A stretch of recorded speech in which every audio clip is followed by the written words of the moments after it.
There's only one area of the island they haven't explored because it can only be reached through a narrow rocky path.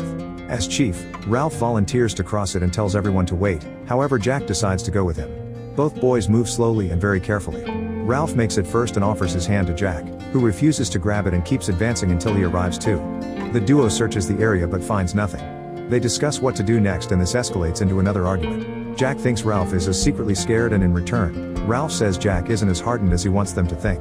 Jack gets angry and wonders who told him that. When the duo reunites with the rest of the group, Jack reads the diary in front of Simon to taunt him. The search continues for hours and Piggy worries when he notices it's getting late.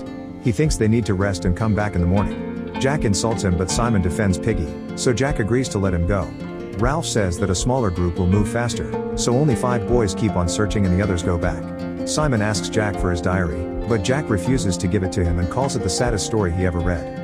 Eventually Ralph starts getting tired and stops moving, so Simon stops with him. Jack calls Simon Ralph's dog and keeps walking with his 2 hunters.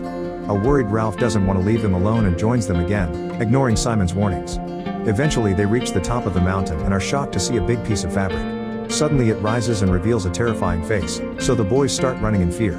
Simon stays a second longer and notices the monster moving strangely, as if it was a doll. Minutes later Jack starts blowing the conch at the camp to wake everyone up. He informs them that they've seen the beast and they have to hunt it, which Ralph finds ironic because he ran away like everyone else. An argument ensues and Ralph tackles Jack to start a fight. They fall into the water and Jack strikes Ralph with the conch several times to win. Then Jack leaves with the hunters and Simon has to pull Ralph out of the water. That night, Simon can't sleep. He leaves the camp and covers his body with mud before sneaking into Jack's camp, where he takes back his dairy. After rereading a few stories about his fun days with Jack, Simon throws the diary into the fire. He then tells Ralph and Piggy that he's happier with them than with his family. Suddenly the younger kids start running and screaming in fear. It turns out the hunters are chasing them while wearing masks and carrying torches. Jack calls them all thieves but also shares that they've killed another pig and they're invited to eat. The hunters call him chief and Ralph wonders if that means he'll be responsible for the signal fire, but Jack doesn't answer. In the evening, Simon visits the pilot's body, which has become a skeleton. He does some weird gestures as if gathering its energy. When he returns to camp, he discovers more boys left for Jack's place. Simon thinks it's a trap, but Piggy thinks they could get the meat and leave.